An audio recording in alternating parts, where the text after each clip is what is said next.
In my opinion, the journey of becoming is not about obtaining wealth, having the greatest partner, or having the best career.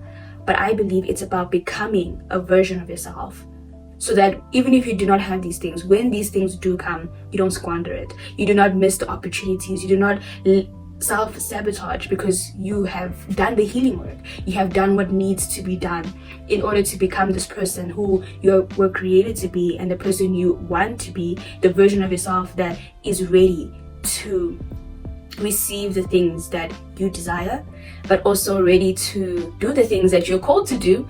This is not about me showing you the wealth I'm obtaining or the partner that I have, but really just documenting this person that I want to be through my thoughts, through things that I had to learn, through the things I had to unlearn.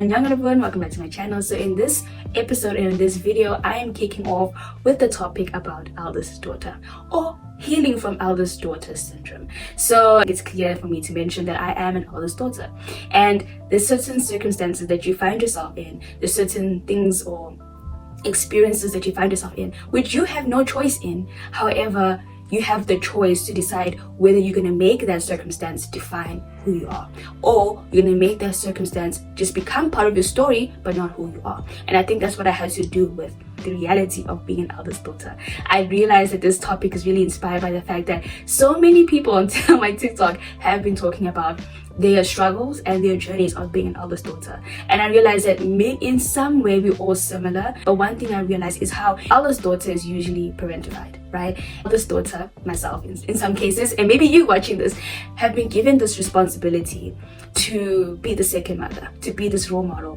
which in hindsight or in that moment seems like the responsible thing to do, but in later stages it ends up affecting the way you navigate life. For me personally, I found that being a parentified child from a young age really disrupted the relationships I had with certain people around me, especially my siblings, because it was hard to be a sister to my siblings when I was supposed to be like a second mother to them from a young age. And I think another thing was being drawn to relationships where people depended on me, because that's what I was used to. That idea that I'm useful and more lovable when people depend on me. My feelings were always, in most cases, suppressed. So I never really developed that thing of actually being willing to unpack those emotions and being willing to also talk to people about those things, going around and saying, hey, like what you did there really hurt me, I did not like that. Journey of becoming and really realizing that I did not, and making the decision that I did not want that circumstance, that even though I did not have the choice in, to become something I make excuses for about why I am the way I am, or why I refuse to change, or why I refuse to grow because of the circumstances I was put in, not by my choice. I had to make the decision to heal, and that healing came from choosing to be a daughter again. I had to take a step back, because the thing about being parentified is that you assume a role and you assume responsibilities before it's even your time, before you are even ready, before you're of age. You're assuming roles that are not even supposed to be for you, right? You're carrying burdens, you're carrying all these things that are not supposed to be for you. I remember some wise lady said, sometimes we carry God-sized burdens on human shoulders. Now imagine carrying that kind of burden at a young age. So you're parentified, and then you kind of navigate life through that. I did not want that. I had to realize that it had to be enough. And for me, when I realized that, I had to take that to the Lord. And through my journey with the Lord, He revealed to me that I had to become a daughter first. And that meant taking steps back. It meant no longer seeking relationships where I felt like I needed to be depended on in order to feel loved or needed. I'm now realizing that this has helped me so much, because I'm now surrounded by women who pour into me and I pour into them. So it feels like it's a balanced relationship, right? It's no longer you take from me and I can never receive from you because you depend on me. I think also in the journey of becoming a daughter, I had to learn how to ignore things. I had to really sit down and say, is this my burden? If it's not, I'm going to let it go. Like, I'm literally going to ignore it. I'm going to leave it at the Lord's feet and move on with my life. I would love to advise and say, this is my best decision. This is my best advice for this. Do not do it this way. Don't do it this way. But essentially, I need to also learn to ignore. and decide and really decipher and discern which one is my battle, which one is something I should be taking up on, and which one is something I should be leaving at the Lord's feet. That for me, game changer. Another thing, being willing to unpack my emotions and being willing to talk about it. I think this one was very important as well, because I realized that in many cases it's easy to suppress your emotions because you want to be the level-headed one, or you've been taught to be the level-headed one. You've been taught that you need to evaluate everybody else's emotions before you can even think about your own emotions. Now I've learned to sit down with my emotions. I've learned to unpack them, because unfortunately, I'm not gonna lie, as a child of God, I realized that if I don't unpack them when I want to unpack them, trust me, the Lord will unpack it when He's ready.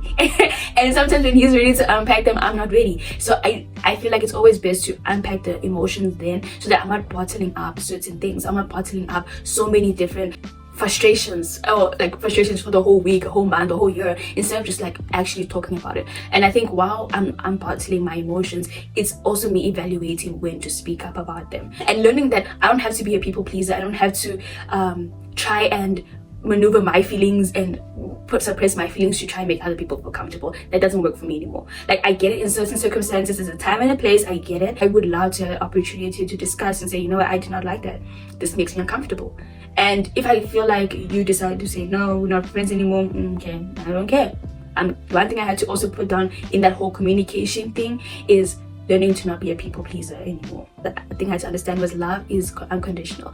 Like a child should be loved unconditionally. If you continuously pursue relationships where you're only loved because of what you do, it is best to slowly back away from those relationships. And that's what I had to do as becoming a daughter, and understanding that I needed to be loved beyond what I could provide for somebody, or what I could give somebody, or what somebody could take from me.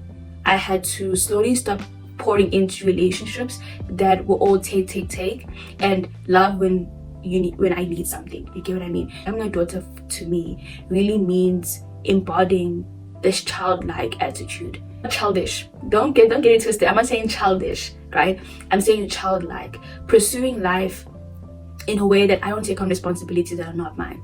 I take the time to really be in relationships that pour into me unconditionally, and I pour into them unconditionally. And I continuously try to surround myself in an environment where a child would feel safe in, where a child would feel safe, like not just like safe physically, but emotionally, being able to communicate their emotions, being able to not worry about people pleasing and all that. And I had to create those kind of spaces in my relationships, in my friendships, and in certain circumstances, maybe through hobbies, through journaling, through the list can go on. But also in becoming childlike or becoming a daughter, I had to create spaces where I felt safe, or where a child like in me would feel safe, right? Other than that, guys, thank you so much for joining me on this video. I hope you enjoyed it.